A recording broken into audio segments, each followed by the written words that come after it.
नमो नमः संस्कृत मित्राणी। आप लोग कैसे हो? मैं आशा करती हूँ कि आप लोग बहुत अच्छे होंगे और मन लगा करके पढ़ाई कर रहे होंगे। दोस्तों, आज की क्लास स्टार्ट करने से पहले हम सभी माँ शारदा का ध्यान रखते हैं। हे माँ शारदा, सबको जो है परीक्षा में सफल करना। और किस तरीके से? या देवी सर्वभूतेषु बुद्धिरूपेण संस्थिता नमस्तस्यै नमस्तस्यै नमस्तस्यै नमो नमः। तो जो भी फ्रेंड्स हमारे टीजीटी पीजीटी की तैयारी कर रहे हैं तो उनके लिए ये क्लास बहुत ही महत्वपूर्ण है। फ्रेंड्स, ये संस्कृत आपका प्रैक्टिस सेट दूसरा है कि द्वितीय प्रथम करा दिया है। अगर आपने नहीं देखा है तो डिस्क्रिप्शन में लिंक मिल जाएगी, वहाँ से देखना है। और दोस्तों, पढ़ना आपको वही है जो आपकी परीक्षा के लिए महत्वपूर्ण है। तो आप इसमें अध्ययन करेंगे आयोग द्वारा किस तरीके के प्रश्न पूछे जाते हैं। तो लगभग दोस्तों 4000 प्रश्नों का संग्रह आपका स्टार्ट हो गया है। आपसे बस छोटी सी रिक्वेस्ट है कि आप इसमें हमारा साथ दें। तो दोस्तों देखिए, आप स्क्रीन पर देख पा रहे हैं, ये आपका 2001 का प्रैक्टिस सेट है और आपका 1999 वाला करा दिया है। तो ये जो है आपके इतने महत्वपूर्ण प्रश्नोत्तरी है, जिसमें से दोस्तों आप समझेंगे किस तरीके से आयोग प्रश्न बनाते हैं।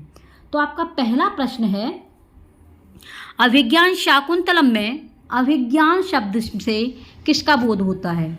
अभिज्ञान शब्द से किसका बोध होता है? बोध माने होता है ज्ञान। नथुनी का, पायल का, अंगूठी का, लॉकेट का।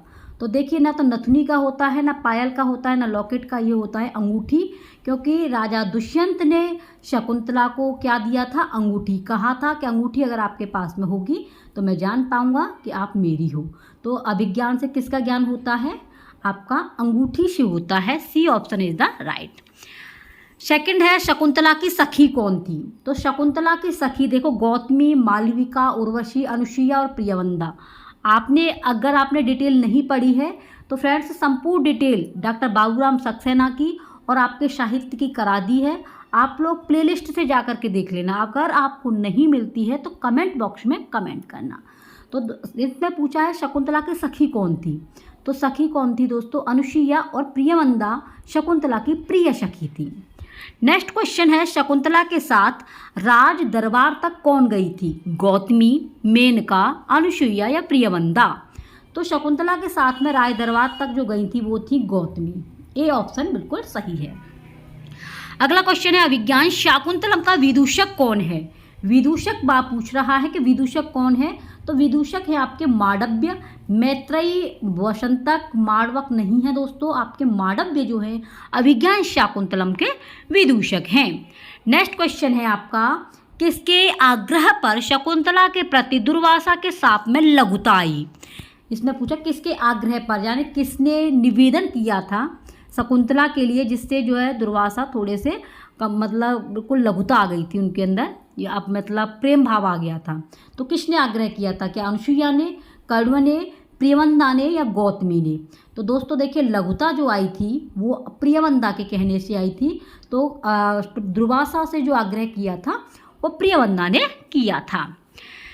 नेक्स्ट क्वेश्चन है आपका छठवां, कथाम प्रमत्तः प्रथम कृतामिव, यह श्लोकांश है। तो कथाम प्रमत्त प्रथम कृतामिव, ये किसका है? अभिज्ञान शाकुंतलम का, शुकनाशोपदेश का, शिवराज विजयम का या मेघदूत का? तो फ्रेंड्स ये है आपका अभिज्ञान शाकुंतलम का। किसका है? अभिज्ञान शाकुंतलम, यानी कि A option is the right. आपका 7 क्वेश्चन है, पीड्यन्ते ग्रहिणः कथम नूतनिया विश्ले दुखेनैव, यह उक्ति किसकी है? बताइए।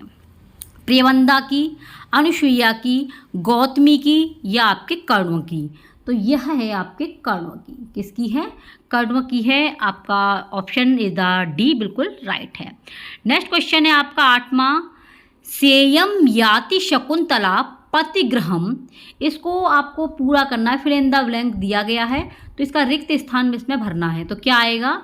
सर्वैनुज्ञायताम नादत्ते अनुमत गमना स्नेहेन। तो इसमें आएगा आपका सर्वैरनुज्ञायताम, यानी कि ए ऑप्शन बिल्कुल सही है। नेक्स्ट है अर्थो ही कन्या परकीवये। अर्थो ही कन्या परकीवएव किसके लिए कहा गया है? शकुंतला के लिए, प्रियवंदा के लिए, अनुसुईया के लिए या गौतमी के लिए? तो फ्रेंड्स ये कहा गया है आपके अनुसुईया के लिए कहा गया है। अर्थो ही कन्या परकीव, कन्या जो है पराया धन होता है। ये किसके लिए कहा है? शकुंतला के लिए कहा है। नेक्स्ट है तन्मा अतिमात्रम, तन्मा अतिमात्रम मम कृत उत्कंठस्व। यह कथन किसका है? काश्यप का है, शकुंतला का है, प्रियवंदा का है या अनुसुईया का है? तो ये है आपका शकुंतला का है। किसका है? शकुंतला का। बी ऑप्शन बिल्कुल सही है। नेक्स्ट क्वेश्चन है किरातार्जुनीयम महाभारत के किस पर्व से लिया गया है? तो किरातार्जुनीयम किस पर्व से लिया गया भैया? तो ये लिया गया आपके वन पर्व से। किससे लिया गया है? वन पर्व से लिया गया है। तो किरातार्जुनीयम के लेखक कौन हैं? तो किरातार्जुनीयम के जो लेखक हैं वो हैं आपके भारवी। कौन है फ्रेंड्स? ये भी आप नोट करते चलना। किरातार्जुनीयम के जो हैं लेखक हैं आपके भारवी हैं। और ये कहाँ सा लिया? ये वन पर्व से। किसमें से? महाभारत के। ये महाभारत की पूछा है तो वन पर्व से लिया गया है। ठीक है। ये किरातार्जुनीयम क्या है? ये एक महाकाव्य है। क्या है ये दोस्तों? एक महाकाव्य है किरातार्जुनीयम। ठीक है। और भारवी के माता पिता का क्या नाम था? तो भारवी के माता पिता का नाम था, माता का नाम था सुशीला। ये भी आपको नोट करना है। और इनके पिताजी तो जो थे इनके श्रीधर थे। कौन थे? श्रीधर इनके पिताजी थे। ठीक है। और भारवी का जो जन्म हुआ था वो दोस्तों जन्म इनका हुआ था छठी शताब्दी उत्तरार्ध में इनका जन्म हुआ था। कौन से में? छठी शताब्दी में। ठीक है। और इनकी जो कृतियां हैं वो एकमात्र है आपकी किरातार्जुनीयम ही इनकी क्या है? कृति है। और इसमें मंगलाचरण का प्रयोग कौन से का हुआ है? तो वस्तु निर्देशात्मक मंगलाचरण का प्रयोग हुआ है। मंगलाचरण कितने होते हैं आपके? 3 होते हैं। कौन कौन से हैं ये आप कमेंट बॉक्स में ज़रूर बताना। अगर आपने कल की वीडियो देखी होगी प्रैक्टिस 1 तो आप आसानी से कमेंट में बताएंगे कि 3 मंगलाचरण कौन कौन से होते हैं। तो आई होप आपकी समझ में आया होगा कि किरातार्जुनीयम के जो लेखक हैं वो कौन है? आपके भारवी हैं। किरातार्जुनीयम में कुल कितने सर्ग हैं? तो भैया 18 हैं, 19 है, 20 है या 22 है? तो ये आपके 18 हैं। किरातार्जुनीयम में कुल कितने सर्ग हैं? तो किरातार्जुनीयम में आपके 18 सर्ग हैं। हितम मनोहारी च दुर्लभम वचः, शुक्ति किस से ली गई है? हितकारी और मनोहारी जो वचन होते हैं वो दुर्लभ होते हैं, दुख देने वाले होते हैं। तो जो भी हमारे फ्रेंड टीजीटी पीजीटी की तैयारी कर रहे हैं और यो कह देते हैं ना परीक्षा भी नहीं आ रही है, तो ऐसे जो मीठी मीठी घुटी आपको दे रहे हैं तो वो वचन कैसे होते हैं दोस्तों? हितकारी और मनोहारी जो वचन होते हैं वो दुर्लभ होते हैं, दुख देने वाले होते हैं। तो ये किस में है? किस सूक्ति में है? ये आपके किरातार्जुनीयम में है। किस में है? किरातार्जुनीयम में। 14 है, 14वां क्वेश्चन है आपका निगूढ़ तत्वम नयवर्तम विद्विश्याम। यह उक्ति किसकी है? वनेचर की है, दुर्योधन की है, द्रौपदी की है या युधिष्ठिर की है? तो ये दोस्तों आपकी किसकी है? वनेचर की युक्ति है। किसकी है? A option is the right. Next है आपका 15वां तथापि वक्तुम व्यवसायन्ति माम निरस्त नारी शम्या दुराधयः। यह श्लोकांश किस ग्रंथ से लिया गया है? बताओ। मेघदूत से, किरातार्जुनीयम से, नीति शतकम से, शिवराज विजयम से? तो भैया लिया गया है किरातार्जुनीयम से। B option is the right. Next है मेघदूतम है। मेघदूत क्या है? कथा है, महाकाव्य है या आपका खंड काव्य है या नाटक है? बताइए मेघदूत क्या है? आपका कथा है या आपका खंड काव्य है या कौन सी कृति है ये मेघदूत? अगर आप जानते हैं तो फटाफट से बताइए मेघदूत क्या है। तो फ्रेंड्स देखिए मेघदूत जो है ये खंड काव्य है। किसका है ये? मेघदूत खंड काव्य है। और ये लिखा किसने है? मेघदूत को लिखा है दोस्तों कालिदास ने। किसने लिखा है? कालिदास ने लिखा है मेघदूत को। और ये खंड काव्य की जगह पे ये भी आ सकता है गीति काव्य। ठीक है। अगर खंड काव्य नहीं आता है, गीति काव्य आता है तो ये गीति काव्य भी है। ठीक है। और इनका जो जन्म स्थान है ये ईसा पूर्व 1वीं शताब्दी है। किसका? कालिदास का। कहाँ पर जन्म हुआ था? उज्जैनी में। और कालिदास गोत्र से कौन थे? ब्राह्मण थे। और इनकी रीति जो है वो है आपकी वैदर्भी है। कौन सी है फ्रेंड्स? वैदर्भी इनकी रीति है। और मंगलाचरण का जो प्रयोग हुआ है वो वस्तु निर्देशात्मक मंगलाचरण है। और इसमें एक ही छंद का प्रयोग है, मेघ से मेघदूतम, मेघ से मंदाक्रांता, ये इसमें छंद का प्रयोग हुआ है। ठीक है, तो मेघदूत किसकी कृति है? कालिदास की। और क्या है ये? खंड काव्य। C option is the right.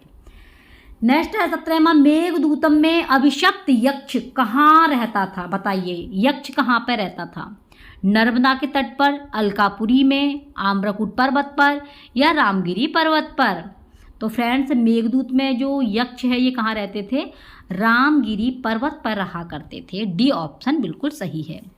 Next है 18वां क्वेश्चन है आपका, मेघदूतम के अनुसार कैलाश पर्वत तक मेघ के सहयात्री कौन होंगे?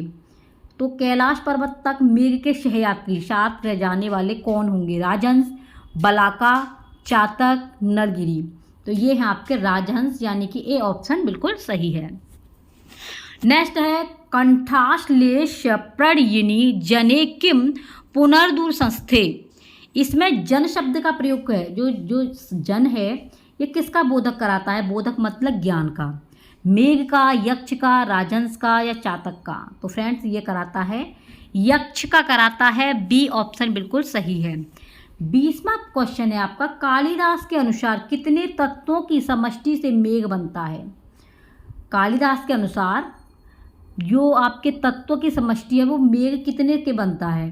5 से, 3 से, 2 से, 4 से? तो दोस्तों बनता है आपके 4 से बनता है। कालिदास की नेक्स्ट है आपका 21वां क्वेश्चन है, कालिदास के अनुसार चेतन और अचेतन में कृपण कौन है? कामार्थ, शोकार्थ, क्षुधार्थ, रोगार्थ? तो कालिदास के अनुसार चेतन और अचेतन में कृपण कौन है? आपके कामार्थ। ए ऑप्शन बिल्कुल सही है। नेक्स्ट है आपका 22वां, यांचवा मोघा वर्मादुगुण नाद में लब्ध कामः। इसमें अधिगुण शब्द से किसका बोध हुआ है? अधिगुण पूछा है, इस शब्द से किसका ज्ञान हुआ है? तो देखो, मोघा जहाँ भी आ जाए वो आपका मेघदूत से संबंधित होगा, तो मेघ का आपका वर्णन हुआ है। बी ऑप्शन बिल्कुल सही है। अगला क्वेश्चन है, मेघ की यात्रा के समय वाम पार्श्व में किसकी ध्वनि होती है? राजहंस की, बलाका की, चातक की, शारिका की? तो फ्रेंड्स होती है आपकी चातक की। ठीक है, सी ऑप्शन। नेक्स्ट है आपका उत्तर रामचरितम में कुल कितने अंक हैं? बताओ, उत्तम रामचरितम जो है इसमें कुल अंक की संख्या कितनी है? 5 है, 6 है, 7 है या 10 है? तो फ्रेंड्स ये है आपकी 7। उत्तर रामचरितम किसने लिखी है? तो ये लिखी है आपकी भवभूति ने। किसने लिखी है? भवभूति ने लिखा है उत्तर रामचरितम को। ठीक है, और उनका दूसरा नाम श्रीकंठ भी है, जैसे निकनेम होता है ना, तो इनका दूसरा नाम श्रीकंठ भी इनका नाम है। ठीक है, श्रीकंठ। और इसके जो नायक हैं उत्तर रामचरितम के, इसमें राम है जो धीरोदत्त हैं। तो आप नायक बताना, नायक की संख्या जो है 4 है, कौन कौन से होते हैं वो कमेंट बॉक्स में ज़रूर बताना। ठीक है, तो इसमें जो नायक कौन है? राम है जो धीरोदात्त हैं। कैसे हैं? धीरोदात्त। ये विधा जो है ये क्या है? आपकी नाटक है। और इसमें जो है आपके भवभूति के माता पिता का नाम था जातुकर्णी। माता का नाम क्या था? जातुकर्णी माता का नाम था। ठीक है, और पिताजी का नाम था नीलकंठ। क्या नाम था? नीलकंठ इनके पिताजी का नाम था। तो ये सभी दोस्तों करा दिए हैं। आप लोग जो है प्लेलिस्ट से पूरी डिटेल को पढ़ सकते हैं। ठीक है, और इसमें जो छंद का प्रयोग हुआ है उत्तर रामचरितम में, अनुष्टुप छंद का प्रयोग है। ठीक है, और रीति कौन सी है? इसमें गौड़ी रीति है। कौन सी है? गौड़ी रीति का प्रयोग हुआ है। ठीक है, इतनी बात आपको याद रखनी है। तो समझ में आ गया होगा उत्तर रामचरितम में कितने अंक हैं? कुल 7 हैं। नेक्स्ट है उत्तर रामचरितम में छायांक, मोस्ट इंपॉर्टेंट है भैया। छायांक कौन सा है? प्रथम है, तृतीय है, चतुर्थ है? तो ये है आपका तृतीय जो है छायांक कहा जाता है। तृतीय का नाम क्या है? छायांक है। देखिए, आयोग प्रश्न यहीं से बनाएंगे, ये आपको कंफर्म कर लेना चाहिए। यहाँ पर दिया गया है उत्तर रामचरितम में छायांक कौन सा अंक है? तो तृतीय है। अगली जो आगे परीक्षा होगी उसमें आप ये भी आ सकता है कि तृतीय अंक को क्या नाम से पुकारा जाता है, तो छायांक से पुकारा जाता है। इसलिए आपको जो है कंटेंट पढ़ना बहुत ज़रूरी है। नेक्स्ट क्वेश्चन है 26वां, त्वं जीवितम त्वमसि मे हृदयम द्वितीयम। उत्तर रामचरितम में यह किसकी उक्ति है? वासंती की है, तमसा की है, तुम ही जीवित हो तुम ही मेरा हृदय हो। त्वं जीवितम त्वमसि मे हृदयम द्वितीयम, ठीक है, तुम मेरा जीवन हो तुम ही मेरा दूसरा हृदय हो।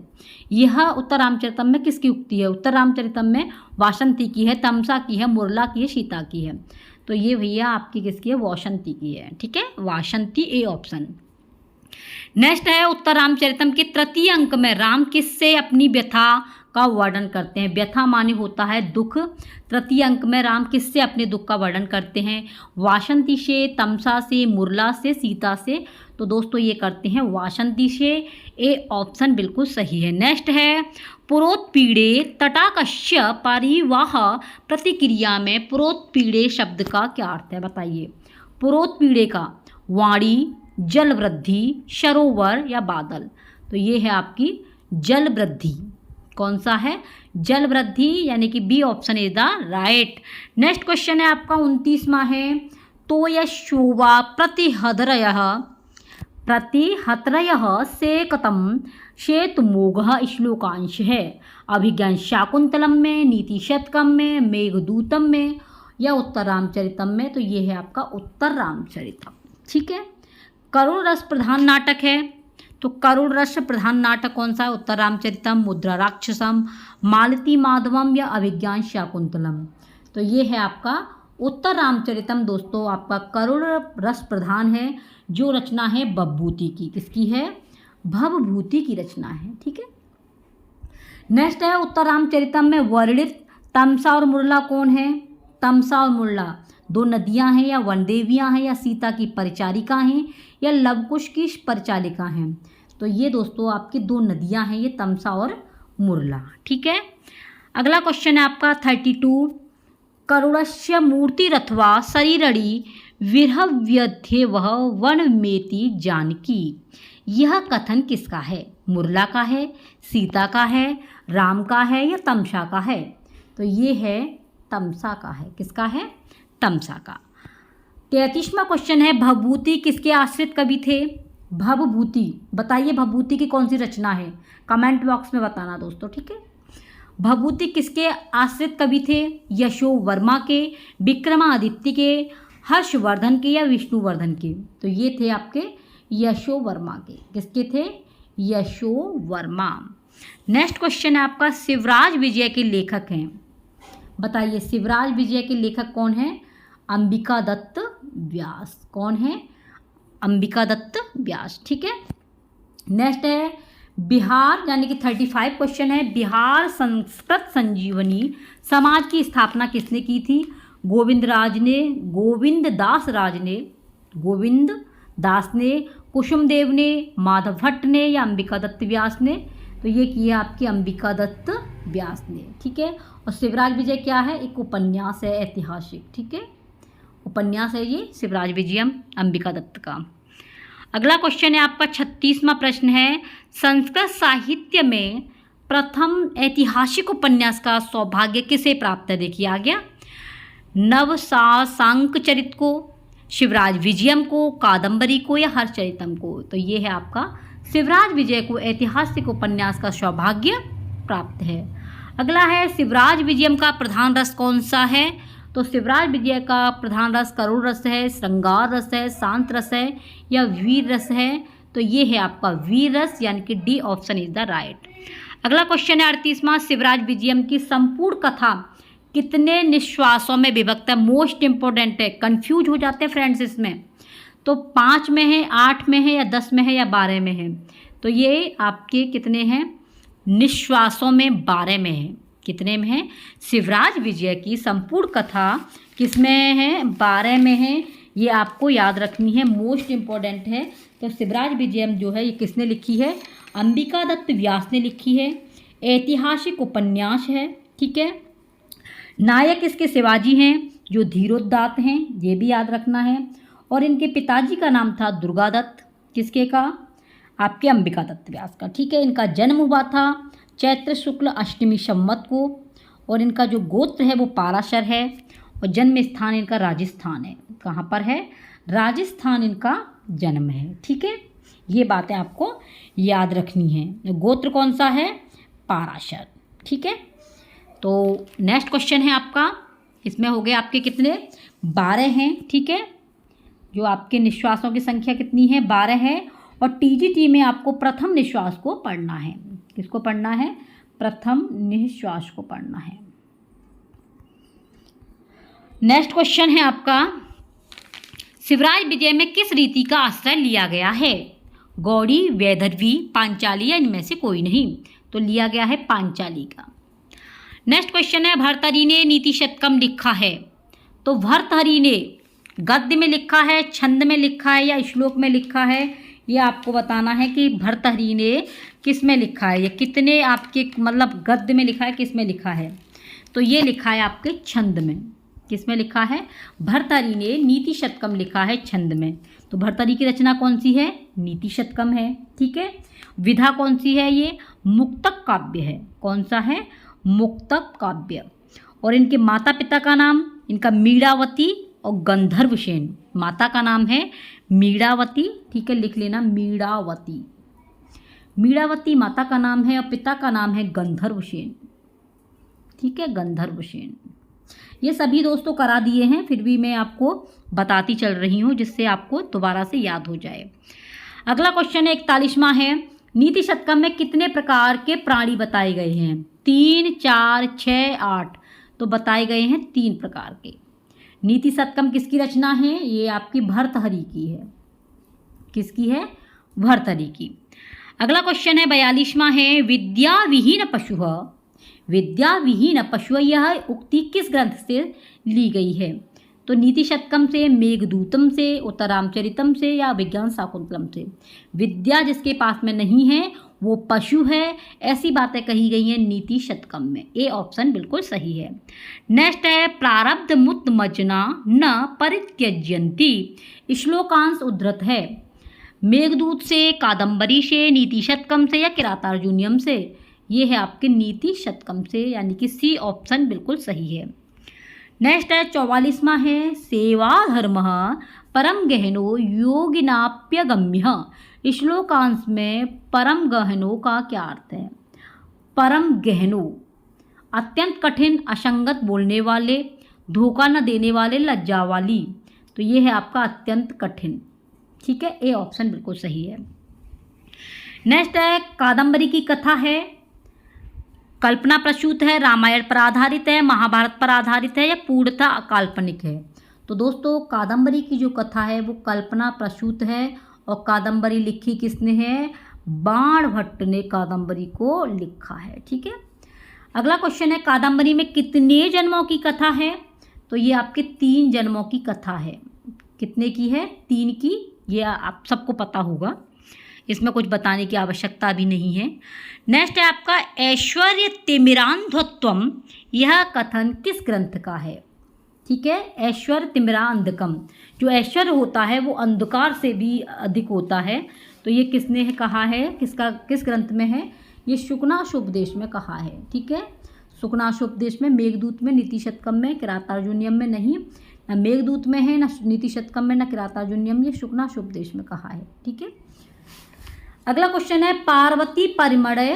पार्वती परिणय किसकी रचना है? 48वां। कालिदास की, बाणभट्ट की, माघ की, कुमारदास की? तो ये है आपकी बाणभट्ट की है पार्वती परिमय। कितनी रचना है बाणभट्ट की? तो दोस्तों बाणभट्ट की जो रचनाएं हैं वो 5 हैं। कौन सी हैं? 5 रचनाएं हैं, ये आपको याद रखनी है। ठीक है। अगला क्वेश्चन है, कर्ता का इष्टतम कारक है। कर्ता का इष्टतम कारक कौन सा है? कर्म कारक है, करण कारक है, संप्रदान कारक है या अपादान कारक है? ये है आपका कर्म कारक। ए ऑप्शन बिल्कुल सही है। नेक्स्ट है 50वां, इत्तम भूत लक्षणे से संबंधित विभक्ति है। द्वितीय विभक्ति, तृतीय विभक्ति, चतुर्थी विभक्ति, पंचमी विभक्ति? तो दोस्तों ये है आपकी तृतीय विभक्ति, यानी कि बी ऑप्शन बिल्कुल सही है। नेक्स्ट है प्रजाभ्यः स्वस्ति में चतुर्थी विभक्ति का सूत्र है। प्रजाभ्यः स्वस्ति में चतुर्थी विभक्ति का सूत्र कौन सा? हितयोगी च रुच्यर्थानां प्रियमाणः चतुर्थी संप्रदाने नमः स्वस्ति स्वाहा स्वधा। तो D option is the right, नमः स्वस्ति स्वाहा स्वधा, डी। नेक्स्ट है आपका 52वां है चोरात विभाति में। चोरात विभाति में पंचमी विभक्ति किस सूत्र से लगी है? विभेति में। पंचमी विभक्ति भीतार्थानां भय हेतु आख्यात उपयोग जनिहर्तु प्रकृति। तो ये है आपके बी ऑप्शन, यानी कि भीत्रार्थानां भय हेतु में लगी है। 53वां क्वेश्चन है अनुक्त कर्म में विभक्ति है। अनुक्त द्वितीय है, तृतीय है, चतुर्थी है, पंचमी है, तो ये आपकी द्वितीय विभक्ति है। नेक्स्ट क्वेश्चन है आपका 54वां है पादेन खंज में तृतीय विभक्ति है। पैर से लंगड़ा है या पैर में विकार है, तो ये नांग विकार है संयुक्त प्रधाने च साधकतम करणम से या कर्त करणयोस तृतीया से। तो ये नांग जिससे अंग में कोई विकार होता है तो वहाँ पर ये नांग विकार से आपकी विभक्ति का प्रयोग होता है जो तृतीय विभक्ति है। ये नांग विकार है, ए ऑप्शन। नेक्स्ट है आपका 55वां बलिम याचते वसुधाम। यहाँ बलि की कर्म संज्ञा विधायक सूत्र कौन सा है? अकथितम च अपवर्गे तृतीया तथा युक्तम चानिप्सितम अभिनिविश्य। तो ये है आपका अकथितम च, ए ऑप्शन बिल्कुल सही है। नेक्स्ट है दोस्तों लट लकार किस काल का बोधक है? लट भूतकाल का, तो भूतकाल का क्या है? लंग लकार है। आज्ञार्थक वर्तमान या भविष्यत, तो ये है आपका भविष्य काल का। लट लकार का जो बोधक है वो आपका भविष्य काल का है, ठीक है, जिसमें गा गी गे का प्रयोग होता है। याद रखना दोस्तों, देखिए लट ये नीचे जो है ल पर र होगा ये, और आपका जो वर्तमान काल होगा वो आपका टप ऐसे हलंत होगा, ये याद रखना, ठीक है। लट बोलते हैं वर्तमान को और लट जो बोलेंगे वो भविष्य काल को बोलते हैं। नेक्स्ट है संस्कृत में धातु रूप कहते हैं। तो संस्कृत में धातु रूप किसे कहते हैं? संज्ञा पद को, कर्म पद को, विशेषण पद को या क्रियापद को। तो ये कहा जाता है क्रियापद को, शी ऑप्शन बिल्कुल सही है। संस्कृत में धातु रूप कहा जाता है क्रियापद को, शी। नेक्स्ट है इनमें से कौन सी धातु सकर्मक नहीं है? सकर्मक पठ, हन, लिख, नृत। तो पढ़ना लिखना ये सब कुछ आपकी कैसी हैं? सकर्मक है, नहीं पूछा है नेगेटिव, तो नृत धातु जो है वो आपकी सकर्मक नहीं है। नेक्स्ट है 59वां गच्छेत किस लकार का रूप है? गच्छेत लट लकार का, लोट लकार का, आपका लंग लकार का या विधिलिंग लकार का। तो फ्रेंड्स देखिए ये विधिलिंग लकार का है। कैसे याद कर पाएंगे? जैसे विधिलिंग लकार जो होता है इस पर ई की मात्रा होती है, ई को ए में कन्वर्ट कर देना, ये आपका गच्छेत जो है विधिलिंग लकार का हो जाएगा। लोट लकार में आपका उ आते हैं, जैसे पठतु, ठीक है, ओ को उ में कन्वर्ट कर देना, आप आसाम से समझ जाएंगे, ठीक है। तो ये मैंने रूपों के बारे में आपको अच्छे से समझा दिया है, प्लेलिस्ट से देख लेना दोस्तों।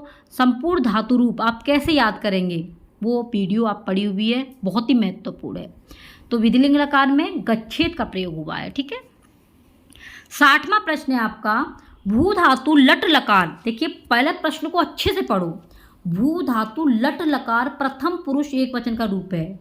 भवामी, भवथ, भवंती, भवती। तो भू धातु लट लकार प्रथम पुरुष का पूछा है, जैसे पठती, तो ये हो गया भवती, डी ऑप्शन बिल्कुल सही है। नेक्स्ट है सखी शब्द का प्रथमा बहुवचन रूप होगा। सखा, सखायऊ, सखायः, इनमें से कोई नहीं, तो ये हो गया आपका सी सखायः। नेक्स्ट है 62वां भूपति शब्द का षष्ठी एक वचन रूप है। भूपत्यः, भूपत्युः, भूपतेः, भूपतयः, तो ये सी है आपका भूपतये। नेक्स्ट है 63वां विश्वपा शब्द का सप्तमी एक वचन रूप है। विश्वपायाम, विश्वपी, विश्वपोह, विश्वासु, तो ये है आपका विश्वपी, B option is the right. Next है 64वां नदी शब्द का द्वितीय बहुवचन का रूप है। नदी, नद्यः, नदीन, नद्या, तो ये है आपका नदी, कौन सा है? नदी, ए ऑप्शन। नेक्स्ट है 65वां है गो शब्द का षष्ठी बहुवचन रूप होगा। गोनाम, गोवाम, गवाम, गवानाम, तो ये है आपका गवाम, सी ऑप्शन बिल्कुल सही है, गवाम। तो फ्रेंड्स आप अंदाज़ा लगा सकते हैं, देखो कादम्बरी आपको डिटेल में पढ़नी है, शिवराज विजय जितने भी आपके साथ है किताब दी हैं आपको डिटेल में पढ़नी है। आप इन प्रश्नों की श्रृंखला से अंदाज़ा लगा सकते हैं कि क्वेश्चन यहाँ से आ सकते हैं, और आपको शब्द रूप और धातु रूप तो बिल्कुल भी छोड़ने नहीं है, क्योंकि फ्रेंड्स इनको छोड़ देते हैं तो यहीं से कहीं ना कहीं नंबर हमारे कम हो जाते हैं। ठीक है, तो जैसे आपने इसमें पूछा है गो शब्द का षष्ठी बहुवचन कौन सा है, तो ये हो गया आपका गवाम।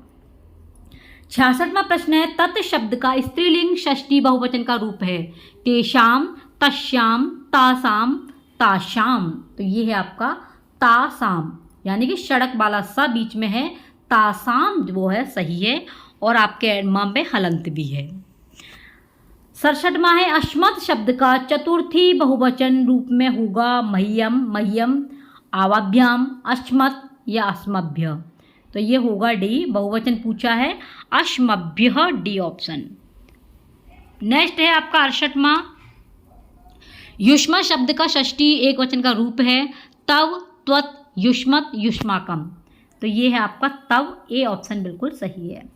नेक्स्ट है आपका सर्व शब्द का स्त्रीलिंग सप्तमी एक वचन का रूप है, सर्वस्मिन, सर्वश्याम, सर्वयोः, सर्वेषु। तो ये है आपका सर्वश्याम, बी ऑप्शन। नेक्स्ट है तद शब्द का पुल्लिंग द्वितीय बहुवचन का रूप बनता है, तऊ, तम, तान, तेषाम। द्वितीय बहुवचन में तान बनता है, सी ऑप्शन। नेक्स्ट है अकह सवर्णे दीर्घ, सूत्र किसका है, अकह सवर्णे दीर्घ। तो स्वर संधि का है, व्यंजन संधि का है, विसर्ग संधि का है, या आपका यड़ संधि का है। तो दोस्तों ये स्वर संधि का है और ये दीर्घ संधि का है। ठीक है, संधि कितनी होती है, 3 होती है, स्वर, व्यंजन, विसर्ग। अब इसमें अकह सवर्णे दीर्घ संधि किसके अंदर आती है, व्यंजन के, स्वर के या विसर्ग के।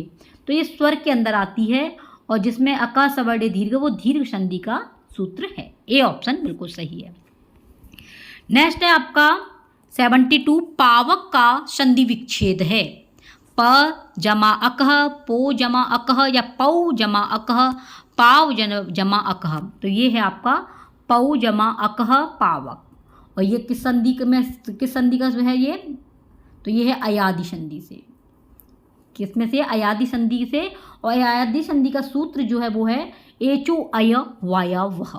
ठीक है, नेक्स्ट है आपका 73 रामश चलती उदाहरण है यड़ संधि का, गुण संधि का, दीर्घ संधि का, या हल संधि का। तो ये है हल संधि का, और हल संधि का दूसरा नाम क्या है, व्यंजन संधि। ऐसे भी पूछ सकते हैं कि व्यंजन संधि को क्या कहते हैं, तो हल संधि कहा जाता है। ठीक है, अगला क्वेश्चन है आपका तट्टी का। नेक्स्ट है आपका तट्टी का शब्द किस सूत्र से बना है, स्तोह इष्टुनाष्टु, एंगी पररूपम, इष्टुनाष्टु, झलाम जशवंते। तो ये है आपका इष्टुनाष्टु, C option is the right. Next है आपका 75 शिवो अर्च्य का संधि विच्छेद होगा, शिवो अर्च्य, शिवस धन अर्च्य, शिवो धन अर्च्य, शिव धन अर्च्य, शिवस धन च। तो ये है आपका ए ऑप्शन, शिवस धन अर्च्य। देखिए फ्रेंड्स, एक बार ऐसी मेहनत कर लीजिए कि एक ही बार में आपका टीजीटी में सिलेक्शन हो जाए, क्योंकि बार बार परीक्षा दे करके फ्रेंड्स परेशान भी हो जाते हैं, और एक ही चीज़ को बार बार पढ़ते रहें तो कहीं ना कहीं हमारा जो मेंटली डिस्टर्ब है वो भी होता है। तो आप एक बार, दिन रात एक बार कर दीजिए, और दोस्तों आप एक सीट सुनिश्चित कर लीजिए। आप ये इसी में बैठे हुए हैं कि परीक्षा की डेट आएगी तब हम तैयारी करेंगे, तो फ्रेंड्स बहुत बड़ी भूल कर रहे हैं, क्योंकि आप लोगों को पता है कि जिस समय आप इंतज़ार कर रहे हैं उस समय पर हमारे कुछ भावी अध्यापक और अध्यापिकाएं पढ़ाई कर रहे हैं। ठीक है, तो आप लोग लगे रहिए, और डेट तो आई जाएगी। आप लोग समझ सकते हैं कि क्वेश्चन किस तरीके से आयोग बनाते हैं, और आपने अभी तक स्टार्ट नहीं की है तो बिल्कुल जीरो से आपकी स्टार्टिंग बिल्कुल पढ़ाई हो रही है, आप लोग पढ़ सकते हैं। 76 क्वेश्चन है मनोरथ का संधि विच्छेद है, मनोरथ का मनोधन रथ, मनर्धन रथ, मनस धन रथ, या मन धन रथ। तो ये है आपका सी, मनस धन रथ। नेक्स्ट है अधिहरि में समास है, अधिहरि में तो पहला है जो आपका इसमें अधिहरि, अव्ययीभाव समास। ठीक है, तत्पुरुष केवल समास, बहुब्रीहि ये नहीं है, अव्ययीभाव समास है। नेक्स्ट है 78वां, अब्राह्मण में तत्पुरुष समास है। तृतीयात्म तत्पुरुष समास, तृतीया तत्पुरुष समास, नज तत्पुरुष समास या पंचमी तत्पुरुष। तो ये है आपका नज, C option is the right. Next है आपका 79, द्वंद्व समास के कितने भेद हैं बताओ भैया। 2 भेद हैं, 3 हैं, 5 भेद हैं या आपके 1 भेद है। तो द्वंद्व समास के आपके 3 भेद हैं। कौन कौन से हैं ये जरूर बताना। ठीक है, चंद्रशेखर में समास है तत्पुरुष, अव्ययीभाव समास, द्वंद्व समास या बहुब्रीहि।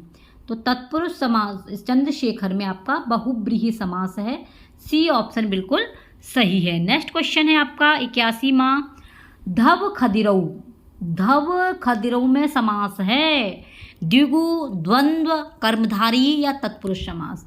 ये है आपका द्वंद्व समास। नेक्स्ट है 82, भूतपूर्व में समास कौन सा है भैया।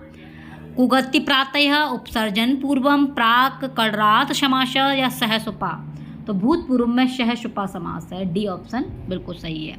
83वां है 49 का संस्कृत में शब्दात्मक रूप होगा नवचत्वारिंशत्, नवपंचाशत्, एकोनचत्वारिंशत्, एकोनत्रिंशत्।